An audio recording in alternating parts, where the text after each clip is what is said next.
Hello, जय हिंद, नमस्कार, स्वागत है आपका आपके परिवार क्रैक विथ रवि में। मैं आपका दोस्त रवि आपका स्वागत करता हूं आपके परिवार क्रैक विथ रवि में। हम लोग आज देखेंगे स्टैटिक जीके के मोस्ट इंपॉर्टेंट करंट अफेयर्स के साथ साथ उसमें से जो और नए क्वेश्चन बन सकते हैं, और ये क्वेश्चन प्रीवियस ईयर है जो कई बार एग्जाम में पूछे गए हैं, चाहे वो एसएससी का एग्जाम हो, चाहे रेलवे का एग्जाम हो, और चाहे वनडे एग्जाम हो, कोई भी एग्जाम हो, मतलब स्टेट लेवल का, वहां कई बार पूछे गए हैं। उसी क्वेश्चन को हमने लिया है और उसके साथ साथ जो आने वाले क्वेश्चन हैं उनके बारे में बताऊंगा। तो आप लोग नए हैं तो हमारे चैनल को लाइक करें, शेयर करें, सब्सक्राइब करें, अपने दोस्तों में भी शेयर करें, क्योंकि रेलवे के भी एग्जाम लगने वाले हैं। एसएससी तो चल ही रहा है लगातार, और साथ साथ एसएससी जीडी का एग्जाम आ गया है। एसएससी जीडी वाले तो पूरी तरह सीरियस हो जाइए, क्योंकि इस बार 54 लाख फॉर्म पड़ा है। कटाप अच्छी खासी जाती है, आप लोग जानते ही हैं। और स्टैटिक जीके का कितना बड़ा रोल है एसएससी के लिए, किसी को बताने की जरूरत नहीं है। आप मेरे साथ जुड़िए, आपको मैं current affairs, static GK, Hindi, math वाले सर आने वाले हैं, और मैथ, रीजनिंग सारी क्लासेस आपको इसी चैनल पे मिलने वाली हैं, वो भी फ्री ऑफ कॉस्ट। किसी भी चीज के लिए कोई पैसा नहीं लिया जाएगा। आपको पीडीएफ चाहिए तो आप हमारे टेलीग्राम चैनल को ज्वाइन करिए, वहां पे आपको सारी पीडीएफ फ्री मिलेंगी, और अच्छी से अच्छी तैयारी करवाई जाएगी आपकी। अच्छी से अच्छी तैयारी के लिए आप हमारे चैनल को सब्सक्राइब जरूर करें, अपने दोस्तों में शेयर कर दें जिसको जरूरत है। सबसे ज्यादा जो कोर्स नहीं परचेज कर सकता, महंगे महंगे कोर्स 1199, 1899 जैसा, वो हमसे जुड़े। मैं उसको फ्री ऑफ कॉस्ट बहुत अच्छा कंटेंट के साथ साथ बहुत अच्छा एक्सप्लेनेशन भी देंगे। समय बर्बाद न करते हुए सीधा अपने क्वेश्चन पे आते हैं। पहला क्वेश्चन देखते हैं। पहला क्वेश्चन हमारा है कि ऑस्ट्रिया की राजधानी क्या है। तो ऑस्ट्रिया की राजधानी क्या है? ऑस्ट्रिया ऑप्शन हमारे पास है कैनबरा, वियना, जकार्ता, टोक्यो।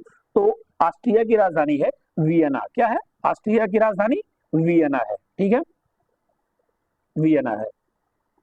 अब इसमें और क्वेश्चन क्या क्या आ सकते हैं? कुछ इंपॉर्टेंट देश हैं, मैंने उनकी राजधानी लिख रखी है पीपीटी में, आपको बताते चलेंगे। देखिए, इंपॉर्टेंट देश जो इस समय कहीं ना कहीं चर्चा में है, उन्हीं देशों को लिया गया है। अगला क्वेश्चन अगला है मालदीव। मालदीव भारत के साथ हमेशा चर्चा में है इस समय, लगातार जब से वहां पे मुइजू की सरकार आई है, इंडिया आउट कैंपेन की वजह से काफी ज्यादा चर्चा में है। हमारे प्रधानमंत्री जी एक की एक फोटो वायरल होती है और वहां की इकोनॉमी ही गिर जाती है। चलिए, मालदीव की राजधानी क्या है? तो मालदीव की राजधानी माले है। ठीक है, मालदीव की राजधानी माले है। लेबनान चर्चा में है इसराइल के साथ, जानते हैं आप, उसकी राजधानी क्या है? बेरूत। क्या है? बेरूत। ठीक। फ्रांस, फ्रांस की राजधानी पेरिस। ठीक। वियतनाम की राजधानी हनोई। वियतनाम भी इस समय चर्चा में है। और यूक्रेन काफी दिनों से चर्चा में है, रसिया के साथ युद्ध चल रहा है उसका। कीव। Britain, London. दक्षिण कोरिया सियोल है। ठीक है। पाकिस्तान इस्लामाबाद। ये इस समय इसलिए इंपॉर्टेंट हो गया कि यहाँ एससीओ की बैठक हुई है। हमारे देश के विदेश मंत्री एस जयशंकर जी यहाँ भाग लेने गए थे। अगला क्वेश्चन हमारा है कि जापान की मुद्रा क्या है। देखिए, आपको हर टॉपिक से क्वेश्चन मिलेगा, उसके साथ साथ जो नए क्वेश्चन बन सकते हैं उनको मैंने जरूर कवर किया है, तो अच्छे से वीडियो देखिए। अगर आपके पास समय है तो एक बार मतलब वीडियो देखिए, उसके बाद समय नहीं है तो कोई काम करते समय ईयरफोन लगाइए, वीडियो स्टार्ट करिए और सुनते चले जाइए। सुनने से आपकी तैयारी बहुत अच्छी हो जाएगी। कोई भी काम करते समय आप ईयरफोन लगा के वीडियो सुन सकते हैं। क्या अगला अगला क्वेश्चन हमारा है कि जापान की मुद्रा क्या है। तो जापान की मुद्रा क्या है? जापान की मुद्रा है एन। क्या है? एन। ठीक है। आइए कुछ और इंपॉर्टेंट देश की मुद्रा के बारे में जानते हैं। जैसे इटली, इटली चर्चा में है। इटली की राजधानी, ओ सॉरी, इटली की करेंसी क्या है? यूरो। क्या है? यूरो। जर्मनी की करेंसी यूरो। म्यांमार की क्यात। सऊदी अरब की रियाल। ठीक है। सऊदी अरब चर्चा में है क्योंकि उसने कहा है कि जो इंटरनेशनल करेंसी है पूरे वर्ल्ड की, डॉलर, उसको डिनाई किया है उसने। रूस की करेंसी क्या है? तेल बेचने के लिए रूस की करेंसी क्या है? रूबल। और अमेरिका की डॉलर, इसको इंटरनेशनल करेंसी भी बोलते हैं। ठीक है। एक एन बराबर क्या होता है? ये यहाँ पे थोड़ा मिसप्रिंट हो गया है, एन होना चाहिए। एन, एक एन बराबर 0.66 रुपया होता है। क्या होता है? 0.66 रुपया होता है। चलिए अगला क्वेश्चन। अगला क्वेश्चन पुस्तक से है, पुस्तक एग्जाम में एक जरूर आती है। क्या लिखा है, कौन सी पुस्तक है? I do what I do. कौन सी पुस्तक है? I do what I do. ये पुस्तक किसकी है? तो ये काफी ज्यादा चर्चा में है। ये जो पूर्व गवर्नर थे रघुराम राजन जी, उनकी पुस्तक है। क्या? पूर्व गवर्नर रघुराम राजन जी की पुस्तक है what do what I do. ठीक है, आइए और थोड़ी इंपॉर्टेंट पुस्तक के बारे में जानते हैं। हाँ, ये जितनी पुस्तकें हैं ये सब शशि थरूर जी की है। An era of darkness exam में बहुत बार आ चुकी है। नेहरू द इन्वेंस ऑफ इंडिया, ये भी एग्जाम में आई है। बुकलेस इन बगदाद, ये भी एग्जाम में आ चुकी है। और पैक्स इंडिका, ये सब किसकी रचना है? ये सब शशि थरूर जी की रचना है। ठीक है, एग्जाम में आ चुकी है शशि थरूर जी की रचना। चलिए अगला क्वेश्चन देखते हैं। खजुराहो स्मारक का समूह कहाँ स्थित है? खजुराहो पूरे मंदिर का एक समूह है। ये कहाँ स्थित है? तो किस प्रदेश में स्थित है? तो ये किस प्रदेश में स्थित है? ये है मध्य प्रदेश में। कहाँ है? मध्य प्रदेश में। ठीक है, खजुराहो में सबसे विशाल मंदिर किसका है? कंदरिया महादेव का मंदिर। ये जो मंदिर है ये कई बार एग्जाम में आ चुका है। कंदरिया महादेव का मंदिर कहाँ स्थित है? तो कंदरिया महादेव का मंदिर महाराष्ट्र में, मध्य प्रदेश में स्थित है। ये खजुराहो मंदिर का सबसे विशाल मंदिर है। जो खजुराहो मंदिर का समूह है उसमें सबसे बड़ा मंदिर क्या है? कंदरिया महादेव का मंदिर। ठीक है, और 1986 में खजुराहो को क्या किया गया? इसकी जो मानवीय रचनात्मक शैली है इसके लिए इसको विश्व विरासत स्थल की मान्यता दी गई। जो विश्व विरासत स्थल में इसको मान्यता दी गई, जो इसकी डिजाइन है बनने का या इसका रचनात्मक शैली है उसके लिए इसको विश्व विरासत में शामिल किया गया। खजुराहो मंदिर का निर्माण कब हुआ था? 900 से 1300 ईसा ईस्वी के बीच चंदेल शासकों ने करवाया था। ये एग्जाम में आ जाता है कि खजुराहो मंदिर का निर्माण किस शासकों ने करवाया था? तो खजुराहो मंदिर का निर्माण चंदेल शासकों ने करवाया था। किसने करवाया था? चंदेल शासकों ने करवाया था। अगला क्वेश्चन है साइंस से है, दूरबीन का उपयोग किसके लिए किया जाता है? तो दूरबीन का उपयोग क्या करते हैं? दूरबीन से हम क्या करते हैं? दूर की वस्तुओं को देखने के लिए करते हैं। वो दूर की वस्तुओं मुझे साफ साफ दिखाई देने लगती है। जैसे किसी दूर की वस्तु को देखना है, हमें चांद को देखना है तो हम दूरबीन से देखते हैं। ठीक है, दूरबीन का प्रयोग क्या हो जाएगा? दूर की वस्तुओं को देखने के लिए किया जाता है। ठीक, अगला क्वेश्चन हमारा है संविधान से। आपको हर टॉपिक से क्वेश्चन मिलेगा। मतलब संविधान है, हिस्ट्री है, ज्योग्राफी है, सबसे साइंस है, सबसे क्वेश्चन मिलेगा। उसके साथ साथ आने वाले क्वेश्चन जैसे अब ये संविधान दिवस कब मनाया जाता है, ये पिछले एग्जाम में आया है। अब आपसे पूछ सकता है कि मधुमेह दिवस कब मनाया जाता है, बाल दिवस कब मनाया जाता है, ये सब कब मनाया जाता है। तो इन सबको थोड़ा ध्यान रखिएगा। संविधान दिवस कब मनाया जाता है? संविधान दिवस की हाल ही में घोषणा हुई है, तो ये 26 नवंबर को मनाया जाता है। कब मनाया जाता है? 26 नवंबर को मनाया जाता है। और कुछ महत्वपूर्ण दिवस के बारे में जानते हैं। नवंबर माह के 5 नवंबर को क्या मनाया जाता है? विश्व सुनामी दिवस। क्या मनाया जाता है? विश्व सुनामी दिवस। 14 नवंबर को बाल दिवस और मधुमेह दिवस। ये इंपॉर्टेंट है, 14 नवंबर को बाल दिवस और मधुमेह दिवस। बाल दिवस तो हर कोई जानता होगा, लेकिन मधुमेह दिवस भी इंपॉर्टेंट है, मधुमेह दिवस भी आता है। ठीक है, चलिए अगले क्वेश्चन पर चलते हैं अपने। और 26 नवंबर संविधान दिवस। अगला क्वेश्चन है हमारा कि निम्नलिखित में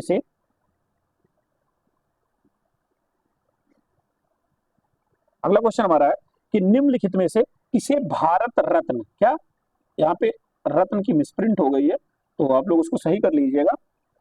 भारत रत्न, क्या भारत रत्न प्राप्त नहीं है। जो ऑप्शन हमारे पास है उसमें 3 लोगों को भारत रत्न प्राप्त है, एक लोग जो है उनको भारत रत्न प्राप्त नहीं है। तो नहीं प्राप्त करने वाले को हमें देखना है। तो नहीं कौन ऐसे हैं जिसको भारत रत्न अभी तक नहीं प्राप्त है? भीमसेन जोशी को भी भारत रत्न प्राप्त है, लता मंगेशकर जी को भी प्राप्त है, एम एस सुब्बलक्ष्मी जी को भी प्राप्त है, ए आर रहमान को भारत रत्न प्राप्त नहीं है। तो हमारा ऑप्शन क्या हो जाएगा? ऑप्शन नंबर 2 हो जाएगा। ठीक है, आइए भारत रत्न के बारे में थोड़ा सा जानते हैं। भारत रत्न भारत का सर्वोच्च नागरिक पुरस्कार है। क्या भारत रत्न भारत का सर्वोच्च नागरिक पुरस्कार है? क्या है? याद रखिएगा, सर्वोच्च नागरिक पुरस्कार है। यह कला, साहित्य, विज्ञान और असाधारण सेवा के लिए दिया जाता है। मतलब कोई आप ऐसा काम करिए जो थोड़ा असाधारण हो, कला के क्षेत्र में, विज्ञान के क्षेत्र में, इन सब में आपको भारत रत्न पुरस्कार दिया जाएगा। ठीक है, पुरस्कार पाने वाले पहले वैज्ञानिक कौन थे? यह पुरस्कार पाने वाले सबसे पहले वैज्ञानिक सीवी रमन, चंद्रशेखर वेंकट रमन जी थे। हाल ही में 5 लोगों को भारत रत्न दिया गया है। मतलब सबसे नवीनतम जो भारत रत्न दिया गया है वो 5 लोगों को दिया गया। 5 लोग कौन? कर्पूरी ठाकुर, लाल कृष्ण आडवाणी, पीबी नरसिम्हा राव, चौधरी चरण सिंह और एमएस स्वामीनाथन। इन 5 लोगों को अभी हाल ही में दिया गया। मोस्ट इंपॉर्टेंट है, स्टार लगा लीजिए। आने वाले एग्जाम के लिए तो या तो ये पूछ लेगा कि किसको नहीं मिला है, 3 नाम दे देगा, एक नहीं वाले का दे देगा, या पूछ लेगा इस बार कितने लोगों को मिला है, 5 लोगों को मिला है। ऑर्डर में नाम लिखने के लिए दे देगा कि हाँ इनको मिला, इनको नहीं मिला, याद कर लीजिएगा, मोस्ट इंपॉर्टेंट है। अगला क्वेश्चन हमारा है, सर्वोच्च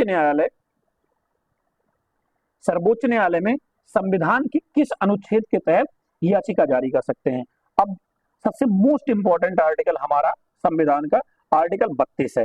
इसी को भीमराव अंबेडकर जी ने क्या कहा था? संविधान की आत्मा कहा था।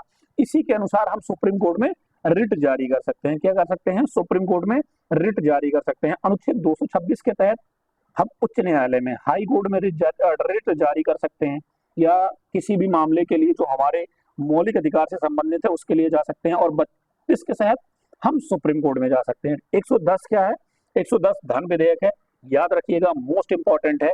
और 108 क्या है? 108 है ज्वाइंट सेटिंग। क्या है? ज्वाइंट सेटिंग, संयुक्त बैठक। बहुत बार एग्जाम में आया है 108 ज्वाइंट सेटिंग। ज्वाइंट सेटिंग से एक क्वेश्चन और आता है कि जो ज्वाइंट सेटिंग होती है उसकी अध्यक्षता कौन करता है? क्योंकि राज्यसभा भी है, लोकसभा भी है, उपराष्ट्रपति जी भी होते हैं और लोकसभा के स्पीकर भी होते हैं। तो इसकी बैठक की अध्यक्षता कौन करता है? इसकी बैठक की अध्यक्षता लोकसभा का अध्यक्ष करता है। कौन करता है? लोकसभा का अध्यक्ष करता है। लोकसभा के अध्यक्ष इस समय कौन है? तो इस समय ओम बिड़ला जी हैं लोकसभा के अध्यक्ष। ठीक है। हमारे उपराष्ट्रपति कौन है?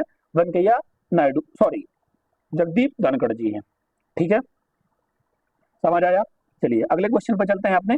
अगला क्वेश्चन हमारा है कि निम्नलिखित में से कौन सी भाषा संविधान की 8वीं अनुसूची में शामिल नहीं है? अब याद रखिए आप कि जो भाषा है हमारी, जो भाषा है ये आर्टिकल 343 से किस उसमें शामिल है? अनुसूची में।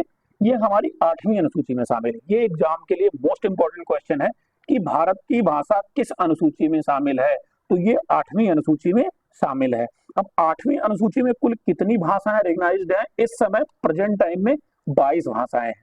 मूल संविधान जब बना था हमारा तब 14 भाषा थी। क्या थी? 14 भाषा थी। इस समय हमारे संविधान में 22 भाषाएं हैं। कौन कौन सी भाषाएं हैं? उनका सीक्वेंस ऑर्डर हमने अपनी जो हमारी संविधान की यात्रा चल रही है उस पर मैंने 15 मिनट का एक वीडियो डाला है, महत्वपूर्ण अनुसूची।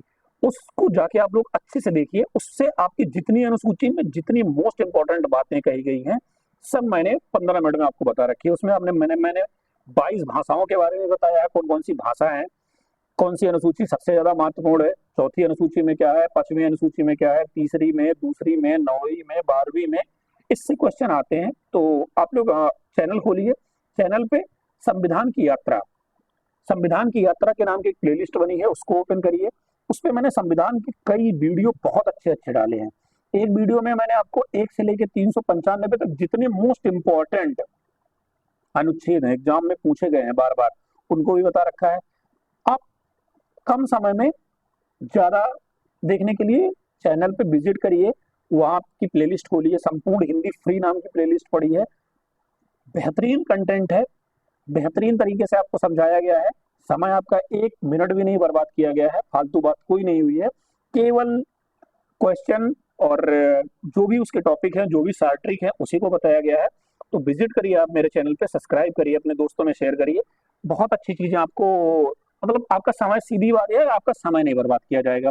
20 क्वेश्चन करने के लिए आपको 2 घंटे बर्बाद नहीं किए जाएंगे आपके, और फालतू की इधर उधर की बातचीत नहीं होगी। सीधा पॉइंट टू द पॉइंट बात होगी, क्वेश्चन बात होगी, आने वाले क्वेश्चन के बारे में बात होगी। चलिए अगले क्वेश्चन पर चलते, इसी क्वेश्चन पर चलते हैं। कौन सी भाषा शामिल नहीं है? तो संस्कृत भी शामिल है, हिंदी भी शामिल है, मराठी भी शामिल है। शामिल क्या नहीं है? भोजपुरी नहीं शामिल है। भोजपुरी शामिल करने के लिए काफी ज्यादा चर्चा चल रही है इस समय।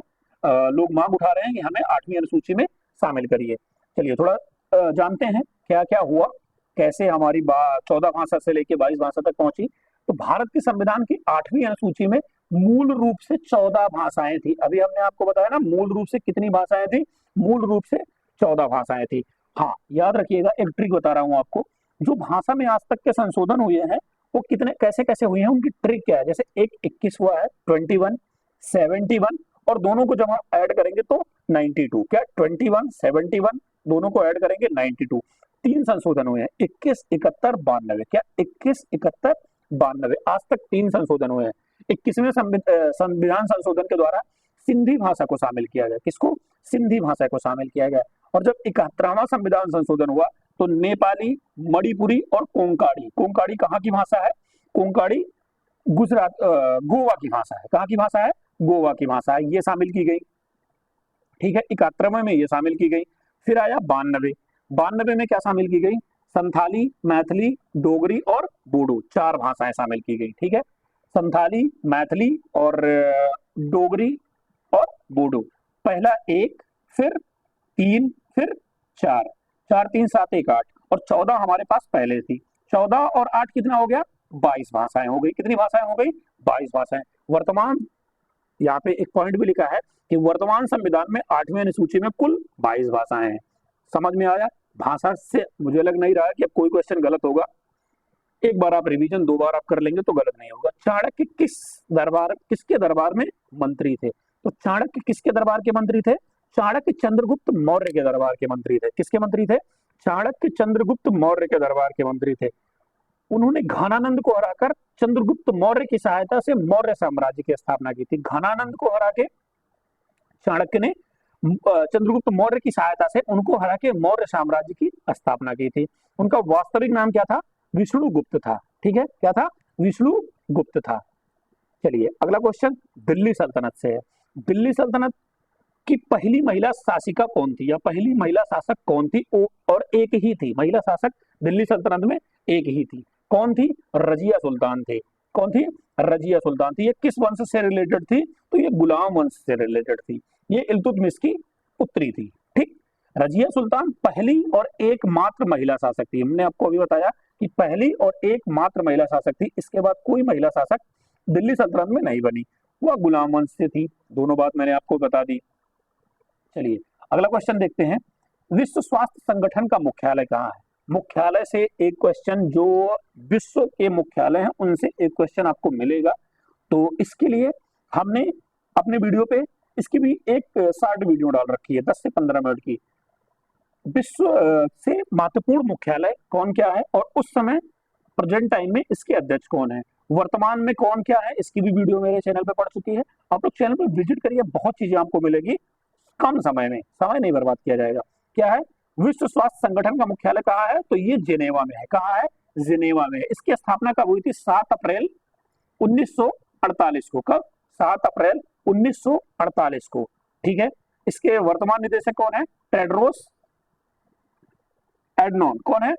टेड्रोस एडनॉन। अगला क्वेश्चन हमारा है, गोल्डन सिटी के नाम से किसको जाना जाता है? ये याद रखिएगा, golden city, pink city, white city, इनको नाम से किसको जाना जाता है? ये क्वेश्चन एग्जाम में आता है। गोल्डन सिटी से किसको जाना जाता है? तो जैसलमेर को जाना जाता है। ठीक, पिंक सिटी क्या है? जयपुर है। ऐसे ही और कई सिटी मैं आपको बताऊंगा अगले ऐसे वीडियो में, मिलता रहेगा क्वेश्चन, मैं आपको बताता चलूंगा।